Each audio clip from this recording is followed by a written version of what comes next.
Siempre he pensado que los secretos más terribles no nacen en las profundidades de los bosques oscuros, ni en viejas casas abandonadas, sino en lugares donde todo debe estar estrictamente controlado. Me contrataron por mucho dinero para que mantuviera la boca cerrada sobre lo que había presenciado en la Zona 51. Firmé un contrato por el que no tenía derecho a revelar ni siquiera insinuaciones de lo que ocurría allí. Decían que el gobierno pagaba bien por el silencio, y en aquel momento me pareció tentador. Pero con el tiempo comprendí que ese trabajo valía mucho más de lo que me ofrecían. Ahora sé que hay cosas que es mejor no ver por mucho dinero que te paguen. Pero en ese momento me asomaba a las profundidades de los laboratorios subterráneos sintiéndome especialmente importante, un participante confiado, aunque insignificante, de un enorme sistema de secretos y experimentos. Y seguí trabajando, pensando que todo eso era solo un paso hacia un futuro mejor. ¿Cómo me equivocaba? Me llamo Mark Cassidy. Nací en un pequeño pueblo en algún lugar del este, pero siempre aspiré a algo más que las tranquilas calles y las modestas granjas del vecindario. Cuando cumplí 22 años, decidí alistarme en el ejército. El plan era sencillo: servir, adquirir experiencia y aplicarla en la vida civil. Me consideraba un patriota, dispuesto a defender mi patria y mantener el orden. Pero el destino dio un giro inesperado, y en lugar del servicio habitual, acabé en el lugar más misterioso del país, en esos lugares que ni siquiera en los mapas se atreven a marcar con límites claros, la Zona 51. Por entonces aún no sabía en qué se convertiría todo aquello. Desde el primer día se respiraba un ambiente de tensión. Al acercarme a la puerta, sentí un escalofrío. Era como si cada pedazo de tierra estuviera impregnado de secretos que pesaban como una losa sobre todo lo que había a su alrededor. En la puerta había personas vestidas con uniformes negros sin insignias. En silencio, revisaban los documentos, escaneaban los objetos personales y me miraban fijamente, como tratando de averiguar si era lo suficientemente paciente y estaba preparado para lo que estaba a punto de ver. Recuerdo cómo pasé por varios controles, pasillos interminables y ascensores que se adentraban en las profundidades de la Tierra. Nadie me hizo preguntas, y eso era lo más aterrador. Estaba acostumbrado al orden militar, donde todo es claro y se sigue el reglamento. Pero aquí reinaba otra disciplina, como si las personas que me rodeaban llevaran una carga que no se podía expresar con palabras. Todo comenzó en el nivel subterráneo, cuya existencia solo había adivinado por rumores. Me entregaron un uniforme sin distintivos, me dieron un pase con mi nombre y me llevaron a una pequeña oficina. Pensaba que me iban a formar, que me explicarían las tareas específicas, pero todo se limitó a unas breves instrucciones. Observe, cumpla las órdenes, no haga preguntas. Me prometieron un sueldo considerable y solo quedaba un punto: confidencialidad total. Firmé los papeles sin sospechar que estaba poniendo mi alma en juego. Cuando dije que quería aclarar algunos detalles, me respondieron amablemente: por su propia seguridad, es mejor que no sepa nada de antemano. Tuve la extraña sensación de que no se trataba de un trabajo cualquiera. Por las tardes, cuando caminaba por los pasillos de la residencia para el personal, solo se rompía el silencio con el ruido de las botas sobre el suelo frío. El lugar era estérilmente blanco, con hileras de puertas idénticas. En el aire se percibía la limpieza médica y la luz siempre era un poco tenue, como si alguien no quisiera que nos miráramos demasiado fijamente. A veces me cruzaba con personas de rostro pálido y ojeras oscuras. No me miraban a la cara, tratando de llegar más rápido a su habitación. Yo no sabía sus nombres, y ellos no se interesaban por el mío. Todos querían llegar tranquilos a sus cuatro paredes y cerrar la puerta con llave. Sin embargo, la curiosidad siempre ha sido mi debilidad. Me parecía extraño que en un lugar así todos se comportaran como maniquíes obedecieran órdenes y trataran de evitar conversaciones innecesarias. Empecé a hacerme preguntas. ¿Qué es lo que se esconde aquí? Se hablaba de tecnologías extraterrestres, de aparatos voladores que nadie había visto antes, e incluso de alienígenas de mundos lejanos. Pero entonces yo pensaba que todo eso eran tonterías de la prensa sensacionalista. Resultó que la realidad podía ser mucho más monstruosa que las fantasías más descabelladas.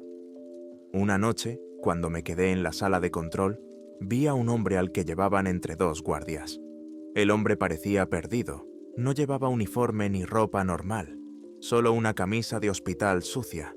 Miraba al suelo, repitiendo una y otra vez una palabra que no podía entender. Su rostro reflejaba la locura, y los guardias estaban muy sombriosos. Parecía que no solo llevaban a un detenido, sino a algo mucho más peligroso que un ser humano. Al día siguiente, me asignaron el turno de guardia en una de las secciones experimentales, situada a varias decenas de niveles de profundidad. Bajé en el ascensor, acompañado por un silencio total. Parecía que no nos adentrábamos en las entrañas del desierto de Nevada, sino en el corazón mismo del planeta, donde las propias paredes están impregnadas de misterios. Cuando se abrieron las puertas, lo primero que sentí fue un frío espantoso. Los pasillos estaban iluminados por luces parpadeantes que podían provocar fácilmente un ataque de pánico. Oía el zumbido de la ventilación y, a veces, un chirrido metálico en la distancia, como si alguien arrastrara pesadas cadenas. Esta parte de la base parecía haber sido construida en los lejanos tiempos de la Guerra Fría y no haber sido renovada desde entonces. Mi tarea consistía en vigilar los instrumentos y comunicar cualquier anomalía al centro de control. Al principio no entendía qué era todo ese equipo. Había diferentes medidores de radiación, sensores de emisiones energéticas y escalas cuyo propósito desconocía. Sinceramente, parecía como si estuviéramos intentando captar una señal de otra dimensión. Pero me aseguraron que se trataba de una comprobación rutinaria. No les creí, porque sentía que algo extraño estaba sucediendo a mi alrededor. A veces, las luces parpadeaban, y por un instante, me parecía ver la silueta de alguien al final del pasillo. Sin embargo, en cuanto me concentraba, ya no había nadie. Por la noche era especialmente espeluznante. Se oían gritos o gemidos agudos en la distancia, amortiguados por las gruesas paredes. Pensaba que podían ser personas con las que estaban experimentando, pero apartaba esos pensamientos de mi mente. Así era más fácil mantener la cordura. Al cabo de unas semanas, empecé a notar que cada vez había menos gente a mi alrededor. Las caras cambiaban, unos se marchaban de la base y otros aparecían. Pero también desaparecían aquellos que parecían llevar allí muchos años trabajando. Empleados que ayer estaban sentados conmigo en la misma mesa del comedor, de repente desaparecían sin explicación alguna. Intenté preguntar a los jefes, pero solo me lanzaban miradas frías. Comprendí que por hacer esas preguntas podía desaparecer yo mismo. A veces encontraba habitaciones vacías donde quedaban objetos personales, como si la persona hubiera salido a tomar un café y no hubiera vuelto. La ropa, los documentos, todo estaba en su sitio, pero ya nadie veía al dueño. Con el tiempo, empecé a darme cuenta de que incluso tenía cuidado con la forma de respirar. Nadie quería ser el siguiente. Un día me llamaron al sector de laboratorio, al que normalmente solo tenían acceso los científicos. Me ordenaron que llevara unas muestras de tejido a la sección de almacenamiento. Cuando entré en el laboratorio, me invadió una oleada de olor nauseabundo. Había mesas metálicas con objetos envueltos en una película gruesa. Alrededor se agolpaban personas con máscaras, todas con aspecto muy tenso. Me dijeron que cogiera una bolsa con una sustancia extraña. Parecía una especie de mucosidad, grisácea, con un ligero tono violáceo. Tenía un aspecto repugnante. Me di cuenta de que uno de los empleados evitaba mirarme y que a otro le temblaban las manos. Parecía que todos estaban al borde de un ataque de nervios. Cuando pregunté qué era esa sustancia, me respondieron. No es asunto suyo, solo siga las órdenes y guárdelo en el almacén. Asentí con la cabeza y al coger la bolsa sentí un escalofrío recorriendo mi espalda. El material se movió dentro como si estuviera vivo. En el almacén hacía un frío glacial, como si hubiera entrado en una enorme cámara frigorífica. Las luces brillaban débilmente y en las estanterías había contenedores metálicos con muestras marcadas con códigos extraños. Los números y las letras, que no podía descifrar, indicaban que en una caja podían haber órganos y en otra, partes de criaturas desconocidas. Tenía la sensación de estar en una espeluznante morgue de restos alienígenas. Allí vi un enorme recipiente con un líquido turbio, dentro del cual giraba lentamente algo parecido a una vértebra gigante con una protuberancia en espiral. Al verlo pensé, esto no puede pertenecer a un ser humano, y no había uno ni dos recipientes como ese. Tragué saliva, tratando de no fijarme en los detalles, y me apresuré a cumplir con la orden. Dejé mi bolsa en un estante libre, cerré la puerta de la nevera y salí, sintiendo que las piernas me temblaban de miedo. No podía quitarme esa imagen de la cabeza, y cada vez me daba más miedo hacer las preguntas que quería hacer. Cada vez me resultaba más difícil estar en la base. La tensión constante, la locura en los ojos de algunos empleados, los ruidos en los pasillos por la noche, todo eso me oprimía el alma, pero cada vez recordaba el generoso cheque que me habían ingresado en la cuenta. Intentaba convencerse de que todo tenía una explicación gubernamental, que en algún lugar, en lo más alto, sabían lo que estaban haciendo. Pero en el fondo, en lo más profundo de su alma, sabía que estábamos jugando con algo que no pertenecía a nuestro mundo. Y ese algo nos miraba a cambio. Una vez me asignaron a un grupo de seguridad que acompañaba a 2 científicos a uno de los complejos más cerrados de la base. Este complejo estaba protegido por varias puertas macizas que, según me dijeron, tenían casi 1 metro de grosor. Cuando nos acercamos, los científicos introdujeron una larga secuencia de códigos y las puertas comenzaron a abrirse lentamente, dejándonos pasar. La sala que se abrió era enorme. En el centro había algo que parecía un matraz del tamaño de una casa pequeña. En su interior flotaba una sustancia semitransparente en la que distinguí una silueta difusa. No se podía saber si era un ser vivo o no, pero sus contornos recordaban a un humanoide encorvado con brazos desproporcionadamente largos y cabeza alargada. Periódicamente, destellos azulados recorrían la sustancia. Parecía que la criatura reaccionaba a nuestra presencia. Los científicos comenzaron a ajustar algo en los paneles de control y me ordenaron que me mantuviera al margen y vigilara que nadie se acercara al contenedor. Noté un movimiento apenas perceptible en el interior, como si una mano delgada rascara el cristal. Sentí un escalofrío en el estómago. Esa entidad me provocaba un terror primitivo. No podía apartar la mirada, aunque sabía que mirar durante demasiado tiempo era una mala idea. No sé si era porque temía que estuviera a punto de abrir los ojos o porque sentía que ya me estaba mirando desde dentro de su espantosa prisión. Los científicos discutían en voz baja sobre algo así como nivel de emanación y campo psicógeno. También mencionaban algún umbral de saturación energética. No entendía su terminología, pero intuía que se referían a la interacción de esa criatura con el entorno. Independientemente de cómo se llamaran esos procesos, una cosa estaba clara. Se dedicaban a algo que el hombre común no podía comprender. De repente, sonó la alarma. Toda la sala se llenó de destellos rojos de luces de alarma y comenzó a sonar una sirena. Los científicos comenzaron a correr de un panel a otro y a mí me ordenaron que bloqueara la entrada. Pero, ¿para qué? Si estábamos en el corazón del complejo. El guardia que estaba a mi lado dijo: «Es el protocolo de fuga. Puede que haya un problema con la estanqueidad». En ese momento, algo sucedió dentro de la ampolla. La silueta desapareció, como si se hubiera disuelto en el líquido. Los científicos comenzaron a gritar que la presión estaba bajando, que la criatura podía escapar. Oí un golpe, como si algo estuviera golpeando desde dentro, tratando de salir. El cristal tembló, cubriéndose de una red de grietas, y me pareció que estaba a punto de romperse. Me invadió el terror al pensar en lo que podría pasar si se escapaba.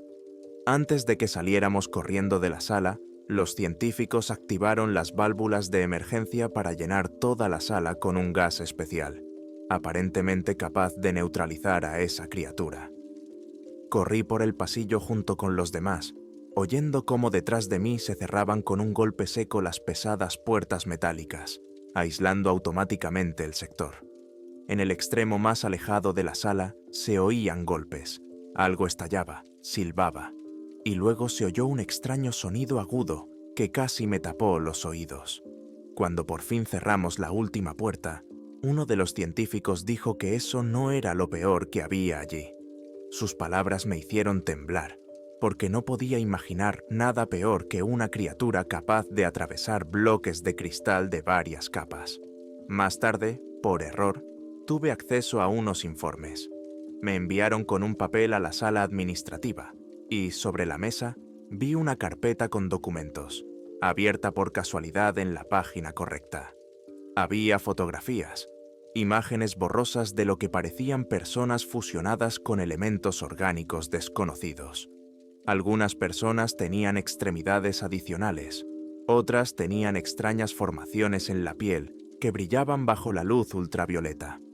Las fotos estaban firmadas con códigos y notas breves, como resultado del proceso de estabilización, sujeto 36 no sobrevivió, o sujeto 51 muestra signos de autoconciencia.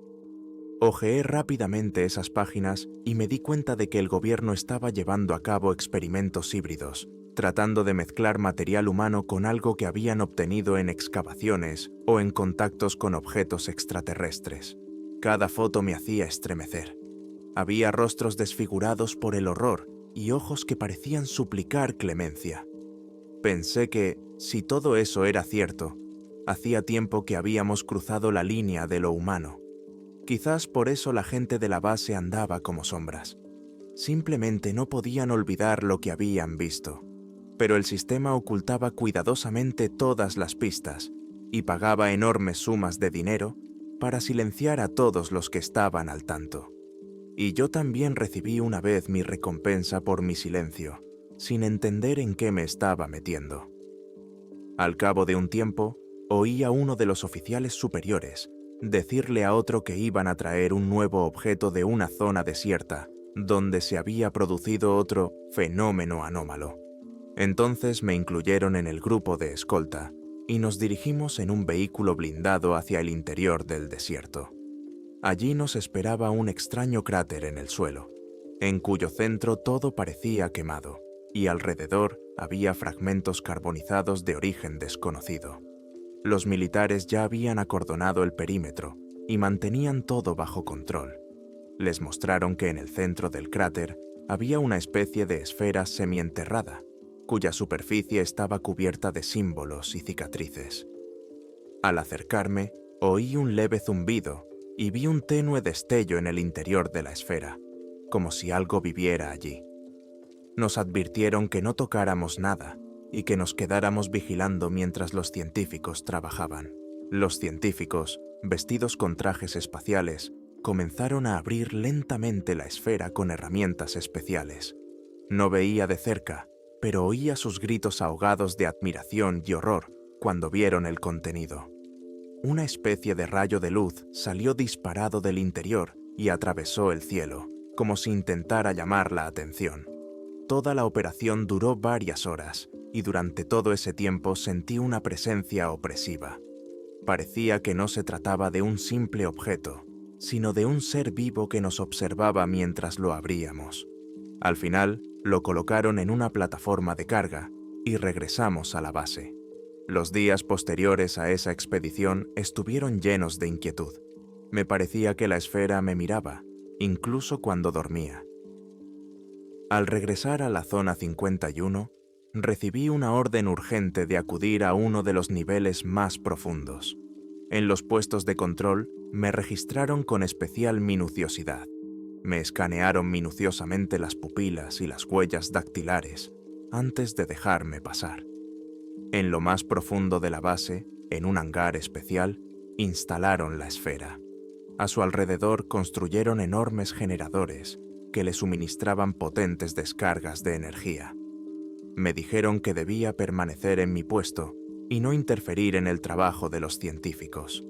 Dentro de la esfera, según entendí, había algo que reaccionaba a los impulsos eléctricos y comenzaba a emitir un sonido o ondas de radio. Los científicos registraban los cambios en decenas de monitores. Al principio todo iba bien, pero luego se oyó un chirrido prolongado, como si estuvieran apretando metal desde dentro. Vi cómo la superficie de la esfera cambiaba, como si pulsara o temblara. Los científicos se apresuraron a reducir la tensión, pero ya era tarde. La esfera se rompió y de su interior salió una luz brillante y deslumbrante. La luz era casi blanca, con destellos azules y violetas. Parecía que golpeaba directamente en la cabeza y provocaba un ardor en los ojos. Todos los que estaban cerca cayeron de rodillas, agarrándose las sienes. Yo también sentí un dolor agudo, como si alguien se hubiera clavado en mi cerebro con garras heladas. Por el rabillo del ojo, logré ver que dentro de la esfera se movía algo que parecía una nube gelatinosa. Se agitaba por el hangar, aferrándose a las paredes y lanzando largos tentáculos de plasma brillante. Los soldados comenzaron a disparar, pero las balas atravesaban la esfera sin causar ningún daño al ser.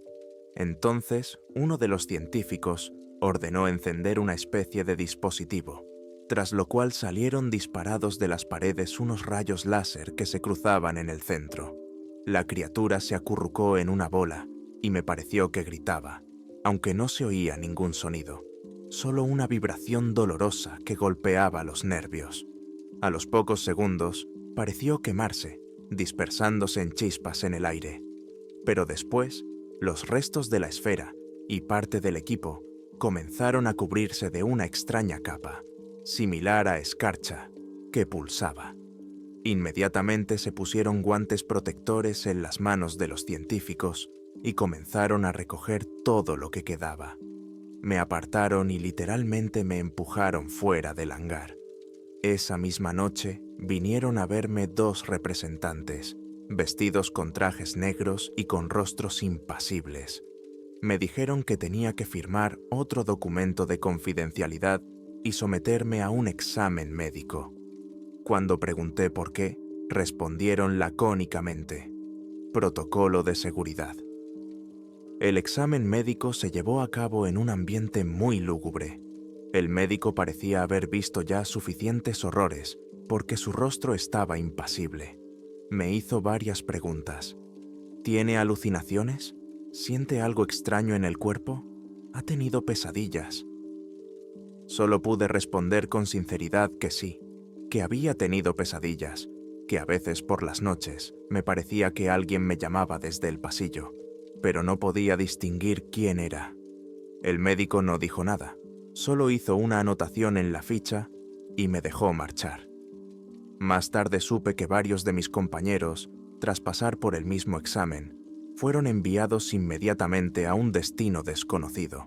En los días siguientes, vi a personas con trajes aún más extraños, parecidos a trajes de protección biológica de alto nivel, que se dirigían al interior de los laboratorios, donde nunca me habían dejado entrar.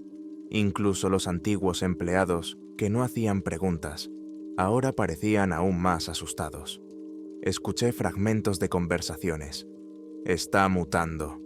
La estabilización ha fallado. La estructura conjunta es inestable. Y otras frases aterradoras que me hacían sentir escalofríos. Me quedó claro que uno de los experimentos se había salido de control y que no nos habían dicho hasta dónde había llegado. Un día me llamaron al despacho del coronel que supervisaba nuestro servicio de seguridad. Estaba sentado en su escritorio, encogido. Se le notaba el cansancio en la cara y el miedo en los ojos. Me dijo: Mark, usted sabe que no puede revelar nada de lo que ha descubierto aquí. Si alguna vez rompe su promesa, no tendrá ninguna posibilidad de sobrevivir. Le daremos una indemnización y le ofrecemos abandonar la base antes de tiempo. Me quedé atónito. Normalmente, solo se podía renunciar al final del contrato, y ni siquiera siempre. Pero el coronel me explicó: el proyecto está pasando a otra fase, y nosotros necesitamos gente que sepa guardar la boca cerrada. Sinceramente, tenemos demasiados problemas y no podemos arriesgarnos. Me di cuenta de que simplemente querían quitarme de en medio para no tener que preocuparse por mi lealtad. Pero cuando me entregó el documento con el nuevo acuerdo de confidencialidad y me dijo la cantidad que transferirían a mi cuenta, no pude negarme. En mi cabeza resonaba un impulso: huye mientras puedas. Pasé varios días tramitando los papeles, entregando el pase y firmando nuevos compromisos. Cuando por fin salí de la base, sentí una extraña sensación de alivio mezclada con miedo. Miré las carreteras desiertas de Nevada, los escasos cactus, el sol abrasador, y me di cuenta de que quizá había visto algo que muchos nunca llegarían a conocer. Pero en lugar de alegría, sentía que había tocado un secreto capaz de destruir la psique de cualquier persona normal. Me pagaron una indemnización, me quitaron gran parte del secreto de encima, pero no dejo de mirar atrás, sintiendo que me siguen. No me dejarán marchar del todo, porque sé demasiado. Los primeros meses después del despido fueron una pesadilla. Soñaba con aquella criatura en la campana de cristal, con personas cruzadas con material genético desconocido, con una misteriosa esfera que los científicos sabrían.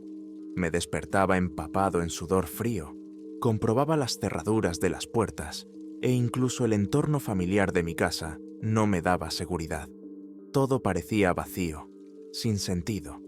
Intenté encontrar trabajo, pero pronto me di cuenta de que no serviría de nada, porque mi mente volvía constantemente a los recuerdos.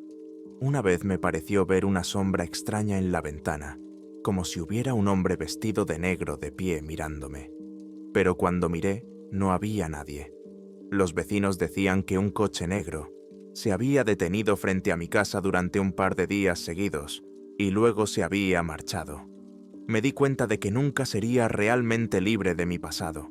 Entonces decidí que al menos debía intentar contar lo que había visto. Era una tontería, claro, pero creía que la gente tenía derecho a saberlo. En Internet hay muchas teorías de que en la Zona 51 se esconden ovnis o cadáveres de extraterrestres, pero nadie sabe hasta qué punto todo esto puede ser monstruoso y peligroso. En esencia, el gobierno está llevando a cabo experimentos que ponen en peligro la propia existencia de la humanidad. He visto informes que hablan de intentos de crear artificialmente nuevas formas de vida, de introducir organismos extraños en tejidos humanos. He visto pruebas de que algunos sujetos mostraban habilidades sobrenaturales, pero no vivían mucho tiempo. No se trata simplemente de tecnología secreta, es un juego con la mente. Sin embargo, no podía hablar abiertamente. Sabía que me vigilaban y que cualquier filtración de información podría costarme la vida. Además, yo mismo no sabía en quién podía confiar. Cuando intenté ponerme en contacto con algunos periodistas, descubrí que mis cartas desaparecían sin dejar rastro y que mis llamadas telefónicas eran cortadas. Recibía llamadas anónimas con amenazas. Me decían que si no dejaba de hacerlo, sería el siguiente en la lista de desaparecidos. Lo confieso, me rendí. Pero en el fondo de mi corazón, la idea de contar la verdad no desapareció. Solo me quedaba esperar el momento adecuado. Después de un año de intentos por volver a la vida normal, me decidí a dar un paso desesperado. Escribir notas anónimas, recopilarlas y entregárselas a alguien que pudiera publicarlas. Pero nunca quise proclamarme héroe. Sabía que si era demasiado sincero, mi vida se acabaría en un instante. Y, sin embargo, me senté frente al ordenador y empecé a escribir. Los malditos recuerdos afloraban uno tras otro, y me sentía físicamente mal. Me temblaban los dedos y a menudo me detenía para intentar calmar los latidos de mi corazón. Después de escribir varias páginas, sentí como si me liberara del veneno que se había acumulado en mi interior. Pero en cuanto guardé el archivo, se fue la luz. Intenté reiniciar el ordenador, pero me di cuenta de que alguien me estaba vigilando. Todo lo que había visto pasó por mi mente. Los rostros pálidos bajo tierra, los gritos en los estrechos pasillos, esa criatura en la campana de cristal que casi logró escapar. Una semana después, se pusieron en contacto conmigo unas personas que se presentaron como investigadores independientes.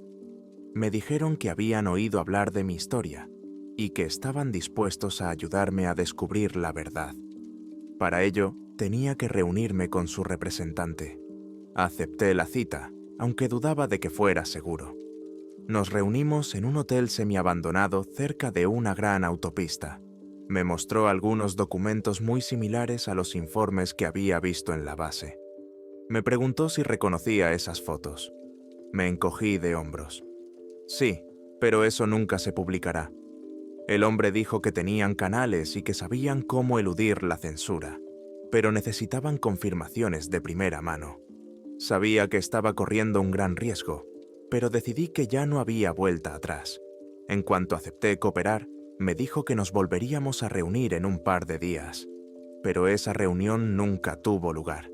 Cuando regresé al hotel por la noche, me encontré con un caos. Las habitaciones estaban patas arriba. El personal y la policía iban y venían. Resultó que unos desconocidos habían irrumpido en la habitación de ese hombre y se habían llevado todo su equipo y sus grabaciones. Nadie lo había visto desde entonces. Comprendí que me habían tendido una trampa, o que él realmente había intentado hacer algo, y los agentes del gobierno se habían enterado de sus planes. Tuve que marcharme urgentemente para no convertirme en la siguiente víctima.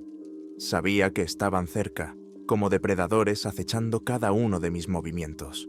Sentado en una ciudad desconocida, pasaba los días encerrado en un motel barato, fumando cigarrillos y viendo las noticias. A veces intentaba averiguar si aparecía alguna mención a objetos extraños, filtraciones o excavaciones, pero en las noticias solo se hablaba de política, economía y algún que otro suceso local. Ni una palabra sobre el espeluznante reino subterráneo, donde se guardaban criaturas de otros mundos y se realizaban experimentos con personas. Me sentía el único que guardaba ese conocimiento en su cabeza. Tenía la sensación de que en cualquier momento llamarían a la puerta unos hombres severos y se llevarían, o que acabaría perdiendo la cabeza, porque por dentro me desgarraba el miedo y la necesidad de contar la verdad. Así pasaron varios meses. Cambié de motel y de ciudad. Intenté no usar tarjetas de crédito y solo iba de vez en cuando a un cibercafé para leer el correo. Durante ese tiempo, escribí muchas notas. Intenté sistematizar lo que sabía, detalles de descripciones, planos de las instalaciones, incluso algunos apellidos de científicos que recordaba. Pero cada día comprendía mejor lo peligroso que era llevar esos apuntes consigo. Sentía que me ahogaba en mi propio mundo paranoico, donde cada desconocido parecía un espía. Quizás habría seguido viviendo así para siempre si no hubiera decidido correr un último riesgo. Tenía que transmitir al menos parte de la verdad a personas que supieran cómo manejar la situación. Entré en contacto con un grupo de hackers que se dedicaba a filtrar información. A través de un canal encriptado, me puse en contacto con su representante. Me preguntó si tenía pruebas reales o si solo era un buscador de sensaciones. Le pasé algunos fragmentos de los informes que había fotografiado en secreto en la base. Por las imágenes se veía que eran auténticos, tenían el sello del gobierno y se indicaba el lugar, Zona 51. Se veía parte del texto sobre los experimentos realizados. El hacker me aseguró que su grupo podía publicar todo en acceso abierto, pero necesitaban más material, todo el que fuera posible, para demostrar que no era falso. Sabía que si les entregaba todo, estaría firmando mi sentencia de muerte. Pero, maldita sea, no podía seguir viviendo con eso. Tenía varios pendrives con fotos adicionales. Cuando me metí en mi nuevo escondite, abrí la mochila y empecé a revisar los archivos. De repente, mi corazón se aceleró. Uno de los pendrives estaba roto, como si se hubiera partido por la mitad. Encontré el segundo en el fondo, pero también estaba dañado. La única memoria USB que quedaba intacta solo contenía la pequeña parte que ya había enviado a los hackers. No podía ser una coincidencia. Alguien había accedido a mis cosas y había dañado los soportes sin dejar rastro de haberlos hackeado. Maldije. Todos mis esfuerzos se habían ido al traste. Al revisar los archivos, descubrí que también habían borrado algo de esta memoria USB. Solo quedaban unas pocas fotos y un fragmento de un documento de texto. Pero incluso esas pruebas eran más que suficientes para desenmascarar todo el sistema. O, al menos, eso esperaba. Al día siguiente fui a un cibercafé para ponerme en contacto con el hacker. Temblaba de nervios. Cada vez que la puerta chirriaba, echaba un vistazo, esperando ver a un hombre vestido de negro. Pero no vino nadie. El hacker dijo que ya había comprobado mi memoria USB y que todo confirmaba la autenticidad de los documentos. En unos días, la información se publicaría en sitios web extranjeros y entonces ningún servicio podría borrarla. Me dio las gracias por mi valentía, pero yo no sentía orgullo, sino miedo mezclado con alivio. ¿A dónde iba a huir cuando todo saliera a la luz? Sabía que vendrían a por mí, pero no tenía otra opción. Los días siguientes fueron los más angustiosos de mi vida. Evitaba todo: los centros urbanos, los teléfonos, cualquier cámara. Apenas dormía, esperando que llamaran a la puerta. Y una noche, entre la medianoche y la 1, oí un golpe. Me levanté de un salto, con el corazón latiendo a 1000 por hora. Pero no se oyó ningún otro ruido. Abrí cautelosamente la puerta. No había nadie. Seguramente eran imaginaciones mías, debido a los nervios. Sin embargo, el miedo no me abandonaba. Por la mañana decidí que me encontrarían de todos modos, así que valía la pena irse lejos, a algún lugar remoto, e intentar desaparecer. Pero, mientras hacía las maletas, vi por el rabillo del ojo una silueta en la ventana. Un coche negro estaba parado al otro lado de la calle. Había alguien dentro, mirando mi número. Eso estaba claro. Me recompuse y, en pánico, salí de la habitación, tratando de no mirar en su dirección. Pero el coche no se movió hasta que me subí a un taxi y me fui. Me sentía como un animal acorralado. Era su táctica: hacerles saber que estaban cerca, pero que por ahora no iban a hacer nada. Quizás esperaban que dejara alguna pista o revelara con quién estaba en contacto. Llegué a otro estado, donde alquilé una habitación a una anciana que no hacía preguntas. Allí me quedé encerrado casi una semana, siguiendo las noticias en Internet. En un momento dado, vi que un anónimo había publicado documentos relacionados con la Zona 51. Las páginas se llenaron de titulares sensacionalistas, como fotos confirmadas de experimentos espeluznantes. Los materiales comenzaron a eliminarse rápidamente, pero ya se habían difundido copias. Se desató un acalorado debate en las redes sociales. La mayoría de la gente gritaba: «Es falso, es un montaje». Pero algunos profesionales señalaban detalles que serían difíciles de falsificar. Lo leí todo, sintiendo que mi misión, al menos en parte, se había cumplido. Solo quedaba esperar una respuesta, y no tardó en llegar. Al 5.º día, llamaron a mi puerta. La anciana casera me llamó y me dijo que unos conocidos me buscaban. Al mirar por la mirilla, vi a 2 personas vestidas de negro, sin distintivos. Sentí un miedo paralizante. Habían venido a por mí. No había dónde esconderse y no podía huir sin delatarme. Entonces salí. Uno de ellos dijo en voz baja: «¿Mark Cassidy?». Asentí con la cabeza. «Vamos». No opuse resistencia. Me llevaron al patio y me metieron en un coche negro. Dentro ya había un hombre vestido de civil, de unos 40 años.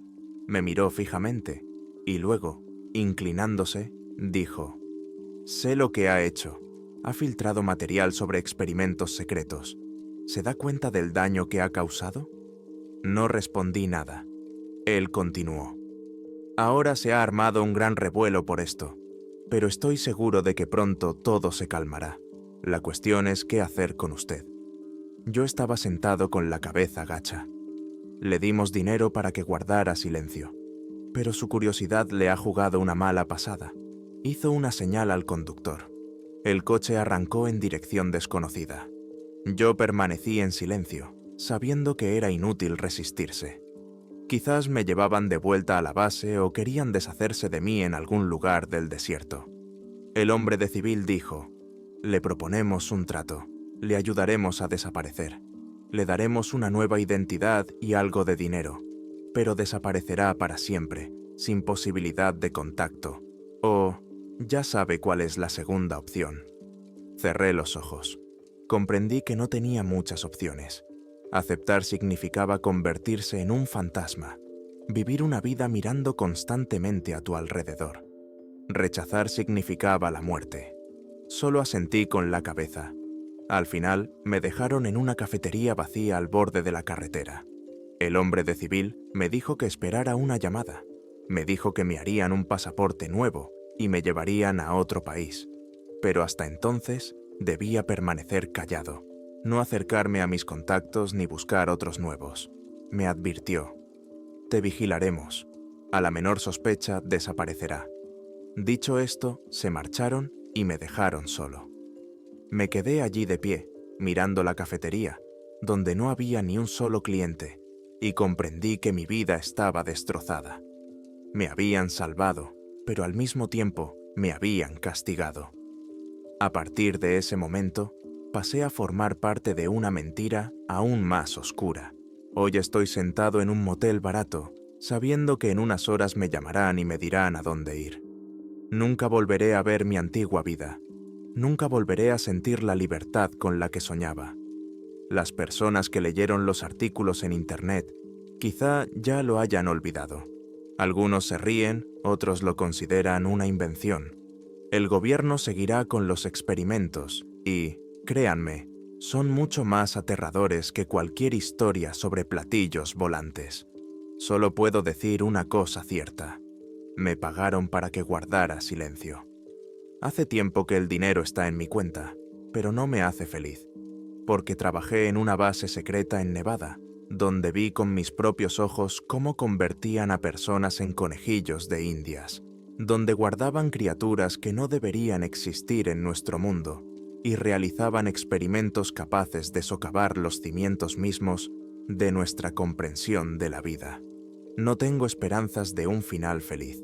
He pagado para que el mundo conozca al menos una pizca de la verdad, pero al final, esta verdad se disolverá en un torrente de desinformación. Una parte de la gente gritará: «Es una locura», y el gobierno intentará borrar todas las huellas. Es posible que ya se estén preparando para nuevos experimentos, aprendiendo de los errores del pasado. Esto nunca terminará.